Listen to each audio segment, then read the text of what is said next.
Hello, everyone, and good afternoon here in Israel. And we have participants from other places too. So first of all, I'm really glad that you're joining us today. For those of you who don't know me, my name is Yael, and I am the Executive Director of the Israeli Friends of the Weizmann Institute, as well as the alumni organization of the Institute.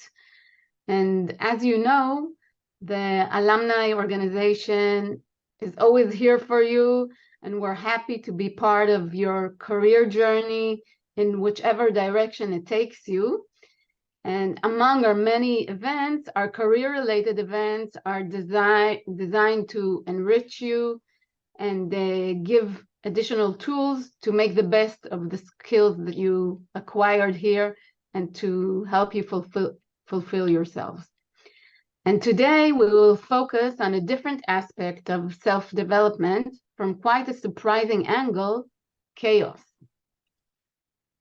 So Dr. Debbie Baute completed her PhD in chemistry at Weizmann in 2006 under the supervision of Professor Daniela Goldfarb, having spent her research years in Israel during the Second Intifada. Her master's degree is in chemical engineering. Today, she lives near Brussels, in Belgium, of course, while serving clients on a global scale. Debbie also has a background in human resources leadership roles in international companies, including IMEC and Procter & Gamble. As HR manager at Procter & Gamble Brussels, she led large-scale change projects, and she was a member of the R&D leadership team. Debbie Baute is a certified coach and trainer and supports leaders and organizations in their transformation from complex situations. Those of you who would like to turn on their cameras, I'm sure it will be much nicer for all of us, including Debbie, of course, who will be able to see who she's speaking with.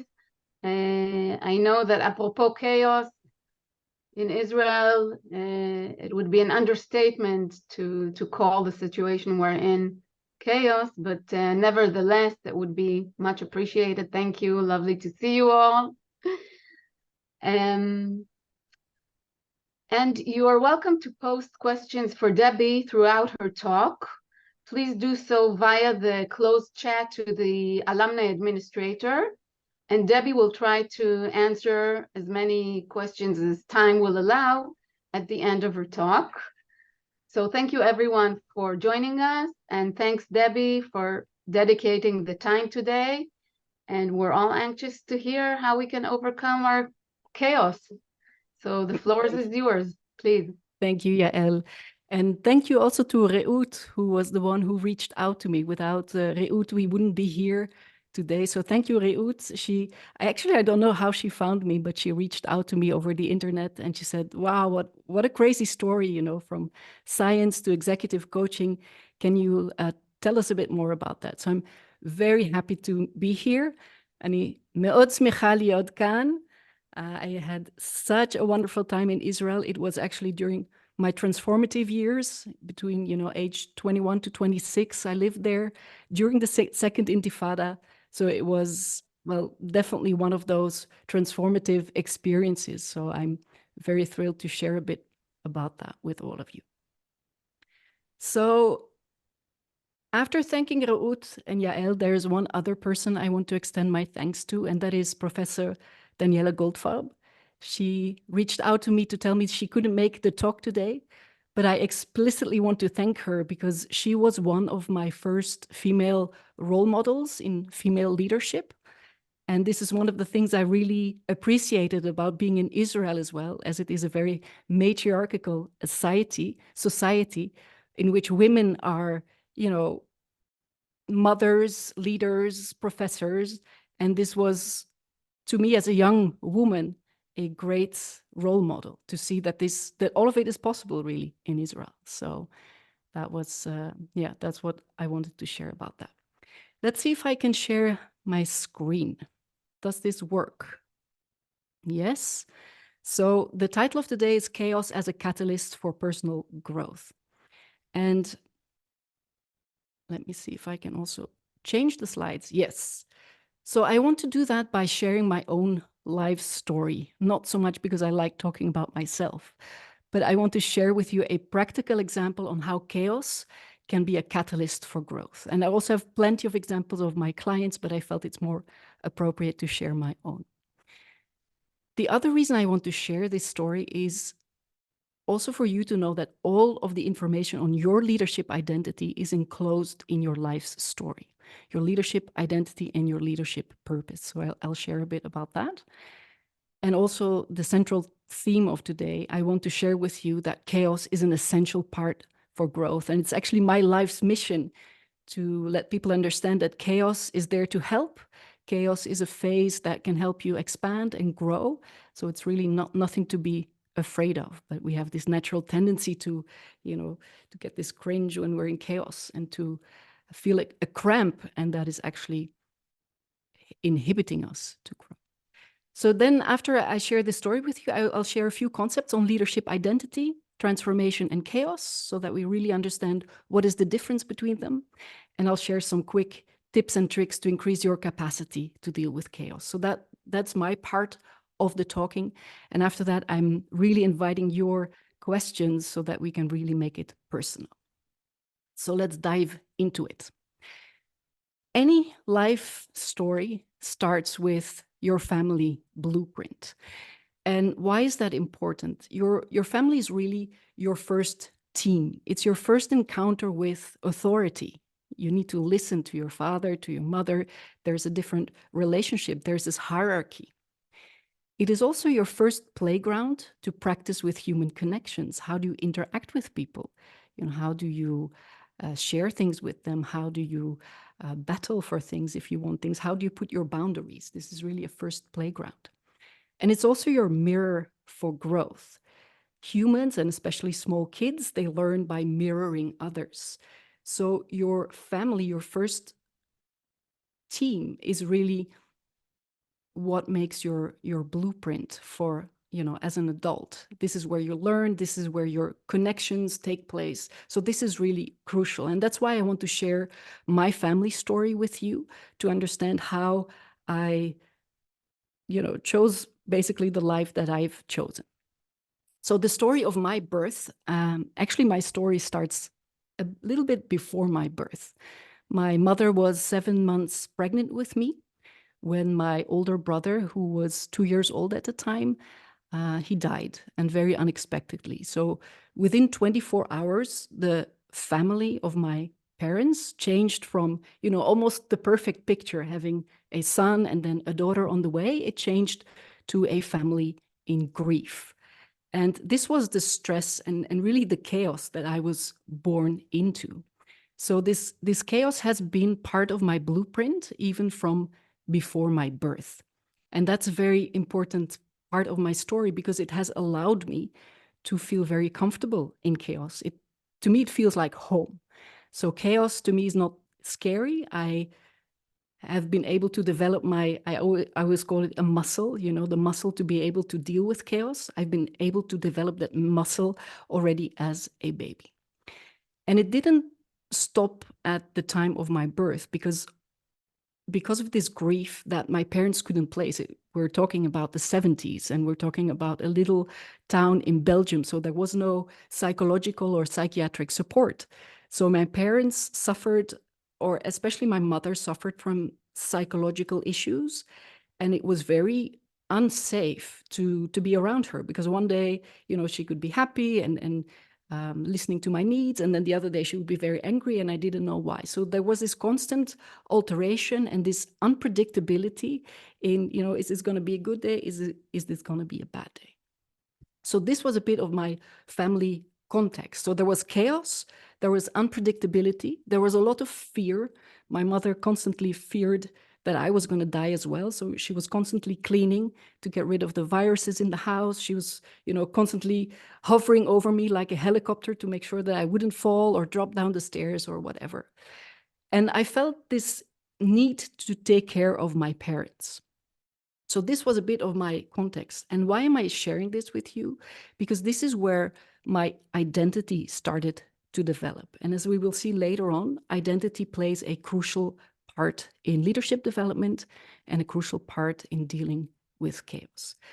So I started to developing different sub-identities because of the context. I became very sensitive to my environment. And even now I can walk into a room and immediately I feel, is this safe? Is this chaotic? Is this, a warm environment? This is something that I developed back there. I've also become very sensitive to the need of others. And this comes in very handy now in my work as a coach. I've also learned to be self-reliant because there was nobody to cater to my needs, so I had to take care of myself. And as a little baby, it's a bit hard, but the way I did it was, not to be a nuisance. So I made myself a bit invisible to my parents so that they didn't have to worry about my needs. So these were some of the sub-identities I developed. And later on, some of these were helpful in the work and the life that I wanted, and some of these became a hindrance. The other thing that happened is some of my innate qualities, some of my innate sub-identities withered away. They didn't have a chance to be expressed. So for instance, my playfulness, my humor, there was no place for that because the atmosphere in the house was very grave, it was grim, it was dark. So there was no room for play, for dance, for noise, for laughter. So this part of my identity got suppressed as the extrovertedness. And then also the ambition, the part of me that stood up for what I want. What is the choice that I want to make? So these parts of my identity were suppressed. And why am I telling you this? Because leadership identity is so important, because if you want to fulfill your full potential, it is crucial to get to know the real you. Which parts of you are there and are not yet fully expressed? And which parts of you are maybe a bit overexpressed and now hindering you? So for instance, my part on being invisible, it became a hindrance in my work. I need to be visible to a certain extent for people to be able to reach out to me. Another reason why leadership identity is so important is the more chaos there is around you, the more you need to be able to rely on a strong inner sense of self. The more, stuff is going on there, and the more it's unpredictable outside of you, the more you need to know who I am and what can I fall back on if things get really tough. If all else fails, there's still me that I can rely on. That is a bit the idea. So identity, as I said, consists of several sub-identities. Some of you may know the perfectionist or the critical voice. We all have these little parts of our identity that are stacked together in a certain way. And when people face trauma, and trauma can be either one big event, like in the case when my brother died, that was a traumatic event, but also the repeated long-term stress after that causes trauma. So you have trauma with a capital T, that's the one big event. And then you have the long-term background stress that leads to trauma with a small t. So these are influences from the outside that have an impact on your identity. So as I said before, some parts of your identity are split off, they disappear, they're no longer visible, and you cannot actually reach them yourself. You're maybe not even aware that you have these parts of your identity. And then other parts of your identity are overdeveloped, a bit exaggerated.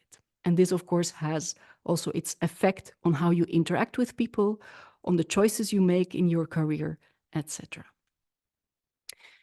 So leadership development, as I see it now, I started my leadership coaching journey around almost 16 years ago. I decided to change from science to executive coaching. And the things I teach my clients are really, this is all identity work. And there's different ways that you can bring your identity back into balance. So I want to share with you a few words on healing, on growth, transition, and transformation. All of these are different aspects of leadership development. And if we talk about healing, this is really about re-inviting those lost parts, maybe reviving those lost parts. Maybe you know somewhere deep inside of you, there's this playful child that wants to have fun, but you feel a bit awkward when you're having fun. And then we can look at these parts of your identity and redevelop them. So that's part of healing. And recalibrating the exaggerated parts. Maybe you have a huge perfectionist that, wants everything to be in order, that every presentation you give has the perfect layout, all the dots and commas are in the right place. But this starts to hinder you because it's just too much. Everything that has two in front of it, is not healthy. So healing is really about bringing back that balance. It's actually trauma work that we do, some inner child work, to go and look for what is your real identity and how can we, mold it in such a way that it's serving you, because that's really the idea.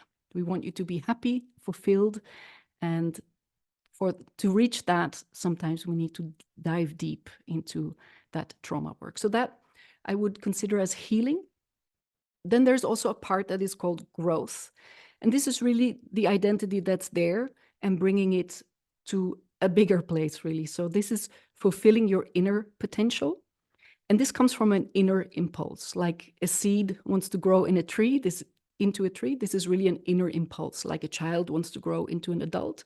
So this impulse comes from the inside. Your identity basically stays the same, but you will need to overcome certain inner barriers. And to do that, there's a need for vulnerability. You need to admit, like this perfectionist, I want to, tone it down a bit. I want to learn how to, do it differently. So you need to admit that there's something you need to overcome. You need to share it and probably reach out to somebody who can help you with that growth. So in my life story, this could be the story from being a very shy child to being a self-confident professional. I was actually so shy as a child that I didn't dare to order a bread when I went to the bakery, because I was so self-conscious about my voice, or what are people going to think if I order a brown bread and not a white bread, all of these voices in my head. I was so self-aware. And then I moved to Israel. And in Israel, people don't do queues. So I was standing there in line, being my shy self and waiting for my turn. And then, people passed in front of me getting their groceries. I'm like, okay, if I want to eat something today, I'll have to learn how to speak up. So my time in Israel really helped me develop that more confident part. And I started, to be more outspoken. So this is definitely a gift that I take away from my time in Israel. So that's growth. Your identity is there in a nutshell, basically, in the kernel, in the seed, and you learn how to make it bigger and expand it and really reach your full potential. Then we have transition. Transition is not an internal impulse, but this is an external impulse. For me, for instance, this was moving to Israel. Totally different context. I moved there without family. I'm also not Jewish, so I didn't have the cultural background.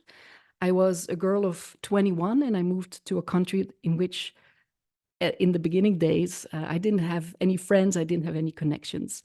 Later on, I met really lovely people and I see some of them on screen. So I'm really grateful that I was able to build my network there. But in the beginning, I was just like dropped from one day to the next in this new context, new environment, new culture, new language. I had to learn the language from scratch. And this was a transition in certain aspects. So my identity stayed, or core identity stayed the same, but I changed some of my skills because the context was different. And also my transition, I would say, from scientist to executive coach, to me, it felt like a transition because I'm still using the same basic knowledge I built as an engineer and as a scientist, my analytical skills, my need to fix problems, my knowledge how to do projects. This all comes from my scientific background, and I still use it as an executive coach. To the outside world, it felt more of a transformation, as we will see later on, as a change in identity, but to me, it didn't feel like that. So what happens in a transition? Core identity stays the same, but some parts of your identity change a bit because you learn new skills. But the overall identity stays the same. So that's transition under external impulse. And then the last part I want to talk to you about today, which is really the core part of my work, is transformation. And transformation happens under an external impulse as well. But here your core identity changes. Your patterns change, your behavior changes, and you basically you come back as a new person. And this is what my stay in Israel overall, I stayed there for 5 years. This is what it did to me. I came back as a different person. And I always say the culture shock moving to Israel was much smaller than the culture shock moving back from Israel to Belgium, because I thought I knew Belgium. I thought this was my home, but I kind of forgot that, you know, now Siri is talking to me. I've activated my Siri in some way. But coming back to a place after you've changed, and especially during those formative years between 21 and 26, you come back as a different person. And also the people you've left behind have changed. So that was my biggest cultural shock. So transformation, core identity changes, patterns change. And for that to happen, you need to move through certain phases. And that's where the chaos kicks in. So let's look a bit at the stages of transformation. So first of all, there's this external trigger. You move country, something happens. There, often people, when they go through a divorce or a big renovation of the house, of a move, these are external triggers that put something into action. And then what happens is your old identity will deconstruct. So the old identity, the things you knew about yourself start to fall apart. And when you go through this process, as you hit the bottom of the pit, as it's depicted in this visual, you hit emptiness. And emptiness, in Japanese, there's this beautiful word for it called ma. And ma is really the meaningless silence, the meaningful silence. It's a silence full of meaning. It's the silence between the notes in music, the silence that makes you wait for the next note, the silence that makes you wait for the next thing to happen. So after your identity is fully deconstructed, you hit that rock bottom, really, and it's all empty. And that's a scary place to be, because you no longer have the old to hold on to, and you don't know yet what is the new that is awaiting you. So this is a really scary place. And this is often a place where people reach out to me for some external advice. But then when you're patient enough and you learn how to self-regulate, and I'll teach you a few tricks later on, you start to see that this new reality becomes clear. It starts to crystallize. Some new information becomes visible, and you start to see, okay, so this is what is expected of me now. So when I came back from Israel, I didn't have a job, I didn't have a place to live, but slowly, I started to see, okay, so this is what is expected of me now in this phase of my life.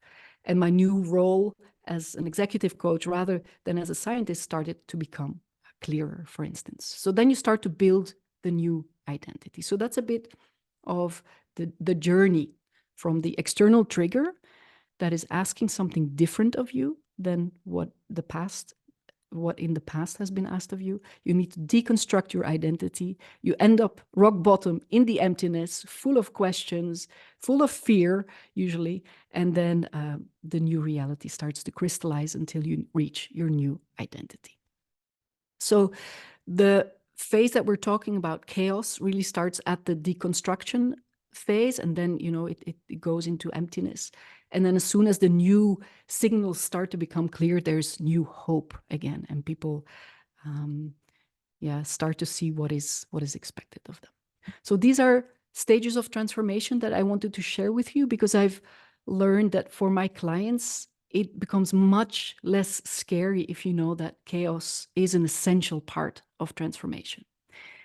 And I would actually argue that the bigger the chaos, the bigger the potential for transformation. So I'm always saying, if somebody comes to me like, wow, I'm so overwhelmed, my life is full of chaos, my first reaction is, hooray, some big gift is awaiting you. So what I teach people, the first step that I need to teach them in this process is to increase their capacity to deal with chaos. to relax in this huge amount of tension and overwhelm. And why is that? Well, as I said, the more chaos you can handle, the bigger your potential transformation will be. So this is a very important muscle to practice. And then I'm almost done. I want to share with you a few examples of increasing your capacity to dealing with chaos. It really starts with knowing how to regulate your nervous system. Because our nervous system has different ways to respond to chaos, right? We have the fight, flight, etc. So depending on how you're wired and how your family blueprint has been ingrained in you, you have different responses to stress. And it's really about learning how to regulate your nervous system that will help you to increase your capacity to deal with chaos. One of the most important ways to do that is your breath. And I'm sure that most of you are aware of that, right? Just putting your feet on the floor, taking a deep breath, and immediately you feel much more centered, provided the stress isn't too large. Because if the stress is too large and you're too overwhelmed, breathing alone won't help anymore. You need to keep breathing, though, otherwise we have a different issue. You need to keep breathing, but first you need to get rid of that excess energy that is overwhelming you. So then you need to take it out by doing some sports. Maybe you have one of these boxing bags at home that you can take it out on. You can do some gardening, embroidering. I don't know what works for you, but typically a physical activity to get this stress out of your body helps. And then you can go back to other things like meditation, breath work, etc. A very simple exercise, and I'm going to invite you maybe to do it with me for 1 minute, is to really, it's the ABC exercise. So ABC stands for, A stands for awareness. Awareness means being aware of all of your 5 senses. What is it that you hear? What is it that you smell? What is it that you see, etc. So you make sure you're aware of your context. And just take a minute to breathe that in. Because the B stands for breath. You take a deep breath in and you relax that belly. And C stands for core. So in the core, you really align your head above your heart and your heart above your pelvis. You make sure that you have this one straight line. And as a last part of this ABC exercise, it's actually a double C. You can think of a connection. And if you think of somebody you really like, somebody who puts a smile on your face, you just picture them in front of you and you'll immediately start to feel much more relaxed and open. So that's a very, very quick centering exercise called ABC. So there are several ways you can do self-regulation. And the other way you can regulate your nervous system is by co-regulating, spending time with people who are relaxed, who have a positive influence on you. Because we are social animals. So being in a group of people, so that's why I was so happy with my network at the Weizmann, finding friends to share a laugh with, to share a beer with, to share sometimes science with. This is really relaxing and it helps you feel part of a community. I've recently recorded a podcast. So I've just started a podcast called Chaos Catalyst. You can find it on Spotify. And I've recently recorded an episode called Leadership Presence that should be online this week or next week, in which I give more tips on how to self-regulate. Voila, I think I've talked enough. My core role in my job is to listen. So I'm really, really curious to see what kind of questions you have. And maybe we'll give the floor to Reut to share some of the questions with us.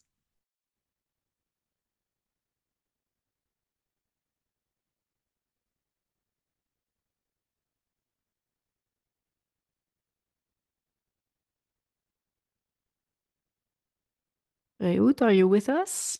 You're muted. Meantime, I can't see any questions. You can't see any questions. Is there anybody who wants to ask a question, either in the chat or just by raising your hand and unmuting yourself? Yes, Anna. What if you don't like your new identity? What's happening then? Or you say I will see the hope or something, but if you don't like what you see, or I don't know, what that needs to do. It's a good question. Now, the good news is you're in charge of your identity, right? So if you see parts that you don't like, so we're talking about transformation. So there's this external trigger that is asking something different of you. You respond to it, and you can respond to it in a way that suits you, right? So sometimes, let's take an example of something I encounter a lot. So I also consult in organizations. So let's say we're in a very toxic environment and there's lots of fights and lots of tension and you don't feel good there, right? So either you can maybe notice that you start to become a bit annoyed yourself or frustrated yourself and you start to shout at your colleagues and you feel like, well, but this is not how I want to deal with this situation, right? So you see this part of your identity coming out that is a bit rude, maybe a bit bitchy, if I may use that word. So, and this is not something you like. So then you can do the self-reflection and do the self-work and say, okay, how do I want to respond to this situation? And you can either be the first in the team to reach out with a bit of mildness, a bit of, bring perspective and trying to bring people together. That would be my first advice. Or if all of these efforts don't work, maybe you need to leave the context and go elsewhere, but that's the last resort. So it's really about, the question really is, what is this context asking me to be? Who is this context asking me to be? And it's you who is in charge of your identity. So thank you for your question, Anna. Thank you. Yes, Yael? Yeah, I have a question, Debbie. First of all, I have to say it's funny that you mentioned the bread story because as a child, I lived in Belgium. And when I moved to Belgium, actually, my mother asked me to go and get some bread. And in Israel, there was only, white bread and black bread at the time. And when I got to the bakery and I didn't know much French at the time, I just said, de pain. And she said, quel pain? I said bread, and she said, what bread? And I was like, there was these millions of bread types, 70%, 60%, and so on.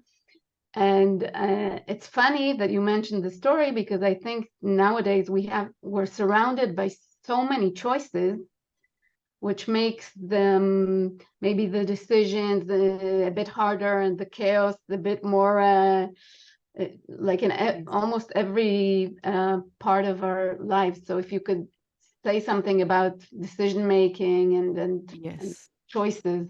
Thank you, Yael, and thank you for sharing your bread story. I didn't know, going to a Belgian bakery can be so traumatizing, for people.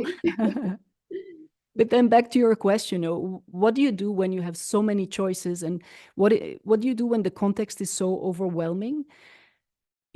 In my experience, it's really about slowing down, taking the time to listen to what you want. And sometimes, it takes quite a lot of time, and building this practice, because I talk about this in my Leadership Presence podcast. Having this awareness is a practice. It's not a one-off. It's not by, okay, so now I make it quiet in myself for 1 minute and I know the answer. It's about building that muscle that you can do, for instance, by meditating every day for 2 or 3 minutes, or meditating or making contact with yourself a few times during the day. What is it that I want now? I was raised in a context where everybody else's need was more important than mine. So it took me a very, very, very long time to find out, what do I like? What do I want? Which music do I like? Because I was never asked, which music would you want to listen to? So it took me a very long time to make it quiet and to have this practice of listening to myself throughout the day and listening to what is it that I want. And this is, to me at least, it's a lifelong practice. So yeah, Yael. I see some questions in the chat, and I saw a raised hand by, I don't see your name, by Yossi. You want to ask your question, Yossi, and then I'll go to the chat. Hi, can you hear me? Yes. Perfect. So you were talking before about changing your identity in response to some kind of a transformative event, but also on the need to maintain, like, to know your identity and to maintain some, like, a more fixed identity. So what do you say about the tension between these two, like the need to change, to adapt yourself, and on the other hand, to stay like solid and the way you are, and don't let the external things to change you that easily? Yeah, it's a very good question, and thank you for raising it so I can clarify. To me, identity is not like written in stone. It changes throughout your life. I started out as a traumatized child, and I thank God I'm no longer in that state. But really, this is not a joke, because I have clients who stayed still in that state, and okay, their body grew, but they didn't heal their trauma, so they're still stuck in these trauma responses. So to me, identity evolves, and it evolves by means of those external events. So people before and after divorce typically are not the same. People before and after they've lost a parent, something changes. So this identity is continuously evolving. And like I was explaining to Anna before, you're the master of your identity. You need to respond to external factors. So sometimes you need to, say goodbye to parts of your identity. But having that constant awareness of who am I and how do I want to respond to this situation is very critical. Yeah. Does that answer your question, Yossi? Thank you. So I'm going to take one question from the chat, and then I see that Catalina also has a question. So let me go to the chat. A bit of my own transition from science to coaching. What led me to make that choice? I think I didn't listen to myself very well at the time. I was, as you know, I was raised in a context that had a lot of chaos and was very tough. So that also in the beginning of my life led to the fact that I always made the tough choices. If I had the choice between A and B, and A was much harder, I would choose A, even though I would have liked B more. So that was this routine or this habit that I had. So I also got the advice from a friend of my parents when I had to make my choice to go to university. He said, just choose the hardest thing you can do. So I said, okay, I'll go for chemical engineering. Did I like chemistry? Not really. Did I like engineering? I had no clue what it was, but it sounded difficult enough, and it sounded like I had to struggle to get the degree. So I said, okay, that's the best choice. So I ended up doing chemical engineering. And after that, it didn't feel tough enough. So I said, okay, maybe I should do a PhD, because that sounds even more tough. And I didn't do the PhD in Belgium because that was too easy. I said, I'll go to a difficult country as well. So I chose to go to Israel.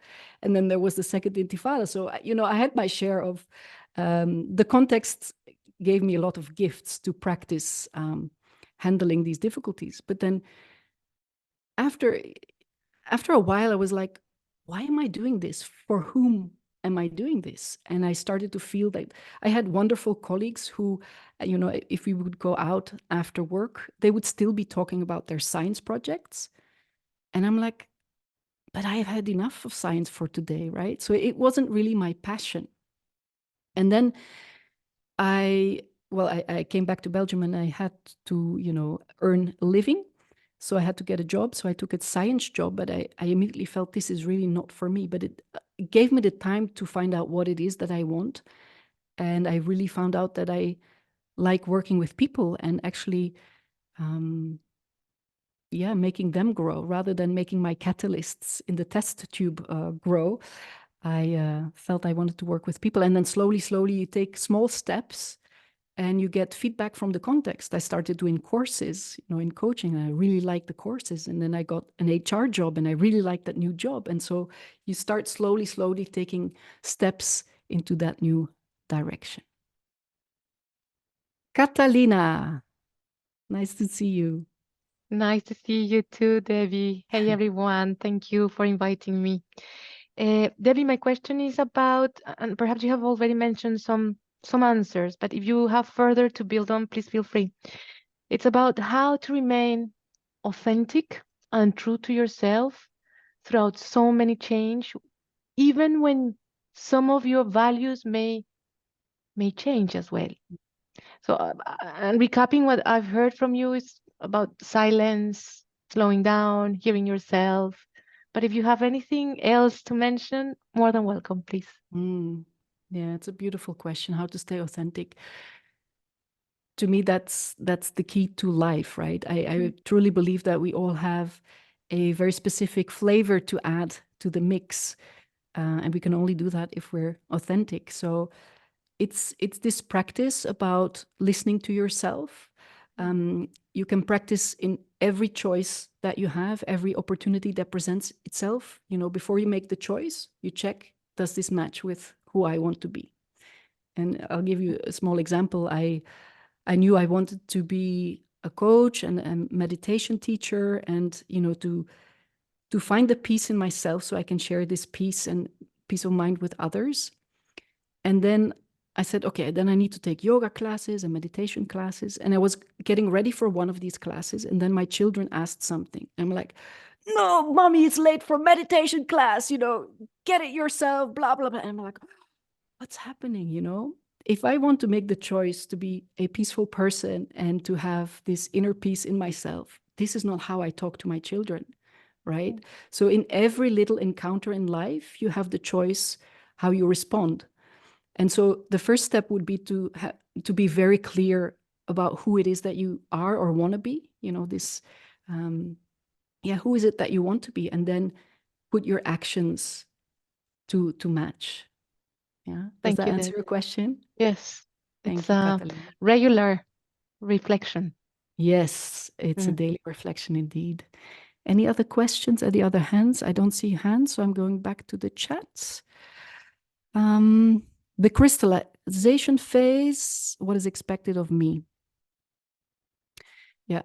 So indeed, you are prone to external triggers. The world is asking things of you, but it's your inner response to it that that comes from the inside, and that comes from this practice of silence, and your decision of like the example with my kids, right? My kids ask me something. If I respond from my gut reaction like I did, I got angry and I said, okay, you know, don't take any of my time. I'm already late for class. But if I would have taken just, you know, 5 nanoseconds to think about how do I want to respond, then you can choose your response. And it's really about building that pause between the trigger and your response that can, you know, build a whole different life. It's that awareness of your response that is really important. So during the crystallization phase, new things will happen. And in my experience, if you haven't learned a lesson, then you will get bigger and bigger gifts. Life will serve you bigger and bigger gifts or bigger and bigger challenges to, you know, to test this out. So you can really prototype and experiment with, okay, so this is happening again. I again get the feedback that people are a bit afraid of me. Interesting. How do I respond to it this time? Okay, that didn't work. Now they're running away. So next time somebody tells me I'm afraid, maybe I should sit down and have a chat with them. So you can try out different responses and see which one sticks with who you want to be and which one has the most positive effect on the context. And then another question on how long does it take to get into a new identity? Wow. In my experience, it becomes pretty clear when you're aligned because it becomes much more quiet inside yourself. You lose much less energy because trying to build that new identity and trying to respond to the context takes a lot of energy, especially if you're at the bottom of the curve there in deconstruction phase or emptiness phase. This takes a lot of awareness. It takes a lot of energy to just sit in that phase, right? So as soon as the pieces of the puzzle start to fall together, you'll feel it in your life energy. You feel it in your, you know, motivation to explore more of it. You know, you get basically drawn to that new reality. And I think it takes a lifetime, to keep developing your identity. So it's not like in 5 sessions. People sometimes ask me, so how many sessions will it take? It's not a matter of sessions. It's a matter of lifelong practice. Okay, let's see. Oh, then there's one more. How do I know what I really want when there's so many sounds around me? And how do I maintain confidence? Yes, I think I answered parts of this already, but this is a tough one. And especially if you're in a context of people that don't support your new identity.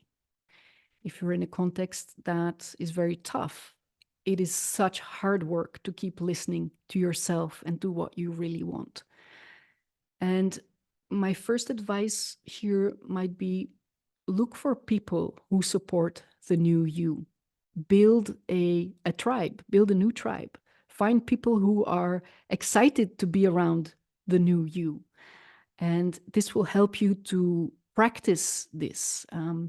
For instance, with my playfulness and humor, in my family, it was totally not okay to make jokes because we had to grieve.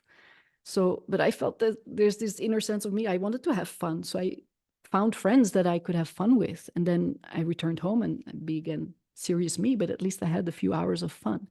So find those people that support the new you and hang around with them and practice the new behavior. And there's also a little question about the video. It will be available later. That's what Reut promised me. Is there any other final question? Something that's burning or itching? Let me make sure I see everybody on the screen. No? Ah, yes, I saw a hand. Sarit? Can you put your microphone on? I would like to ask how we can recognize between the personality and the pattern. Ah, personality and pattern. Okay, that's a good one. So basically, in some literature, this is called trait and state. So a state can be, if I had a horrible morning and I'm running late for my meeting, I can be a bit flustered and rushed and in a hurry. And this can happen once, and that's okay. But then when that happens every time, because I'm a terrible planner, it will start becoming a part of my personality and my patterns. So the personality will be like, oh, she's always late, or she's a bad time manager. And the patterns will be, if we make meetings with her, she's always late. So actually, maybe then people start to invite me 15 minutes earlier than the rest, So then patterns also behave in relationships. Okay. Or we don't ask her because she's always late, right? So patterns typically are between people in relationships, in teams. And a personality is, the repetition of all these behaviors and choices that you make. That's why I said, make these small choices and work towards your new desired identity, because that's how it works. If you want to be a sporty person, you need to do sports every day or every 3, 4, 5 times a week to become that athletic person. Does that answer your question, Sarit? Thank you. Thank you so much. Voila, that concludes our Q&A. I had a few takeaways that I wanted you to take out of the meeting today. So one thing is, your life story contains all of the information you need on your leadership identity and your leadership purpose. So, if you have some time to reflect on it, what was your family blueprint? What are some of the behaviors you have developed? What are some parts of your identity that you can distinguish? And if you put all of these particles or parts, identity parts together, your life purpose will emerge. I felt it is my strong life purpose to help people understand that chaos is not a threat, but chaos is actually a gift to develop yourself and to transform. So that's my life purpose, which obviously is a direct consequence of my choices and my family blueprint. The other thing I wanted you to take out is the difference between healing, growth, transition, and transformation, because we tend to use these words, one for the other, and there's important differences. The stages of transformation, this U shape that I took you through, so that you know that chaos is an essential part of life. You see it in nature, right? Chaos, the transformation from a, what do you call this thing before it becomes a butterfly? You guys know what I mean, right? This is transformation. The identity changes, the behavior changes before and after. And then, you know, some tips on increasing your capacity to deal with chaos. That was what I wanted you to get out of this. If you would like to help me a lot, it would be great if you put down in the chat what it is that you took out of this short introduction. What is some of the key insights that you take away? Because that helps me in my work to further clarify the things that I want to share and teach. I see some things appear in the chat, but I cannot read them. I'm stuck with this mouse thing. Let me see if I can make it work. If somebody can read a question, that would be great. Yael, is there some question in the chat? You're talking about being very self-focused. I do fear always that what I want won't be wanted by others. For example, I need to be hired and accepted. Mm. And also, the same person, Dina, says, thank you. This is such valuable advice. Yeah, that's interesting, being self-focused. That's indeed the first step, right? Getting to know yourself, knowing what you want, knowing what your boundaries are. And then the next step is you're not living alone. So you're living in a community, you're living in a society with certain rules and regulations. So you definitely want to make sure, how do you fit there? And how can you still be true to yourself, be authentic, and still function in that society? And to really practice that, I would definitely recommend go and live in different cultures if that's an option, because then you really, or just travel, because I was in Asia earlier this year and I was alone, and again, in a totally different context, totally different language. And it helped me, sorry, it helped me again to understand what is it that I want now in this new context. So traveling a lot can help you to really see who you are, because the context always changes and the only thing that stays the same is you. So actually people who want to move to a different country to, you know, leave their problems behind, it's not going to happen, because you take the key player with you everywhere you go.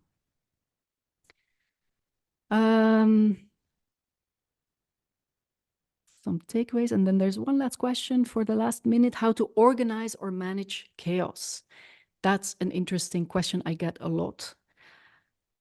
Rather than organizing the chaos, I'm inviting people to listen to what it wants to share with you. It's not about controlling chaos. It is really about trying to read what is this chaos asking me to be now. And then later on, when you adapt and you find your ways through it, as soon as your new identity builds, then you can structure it. And it's the same, because I also work with organizations. It's the same with teams and organizations. First, you need to find out the identity and the purpose, and only then you can start building structures around this new identity. So a restructuring in an organization just for the sake of restructuring usually doesn't work. You need to find out, you know, who do we need to be in this context? What do our clients need from us? First, get the identity straight, and then the structure. Okay. Thank you so much. I also see Sharon in the chat, so it was great seeing you again. Thank you so much for everybody. And thank you, Yael and Reut, for the invitation. And if you want to stay in touch, you can reach out to me on my website. You can listen to the podcast and send me any questions, or now in the chat. I'd be more than happy to respond to you later as well. Thank you very much, Debbie. We appreciate it. And we hope to see you in Israel sometime in the near future, I hope, in a more peaceful situation. Yes. I'm wishing you all the best. And yeah, I know how tough and how intricate the situation is. So lots of respect to all of you. Thank you. Thank you so much. Take care.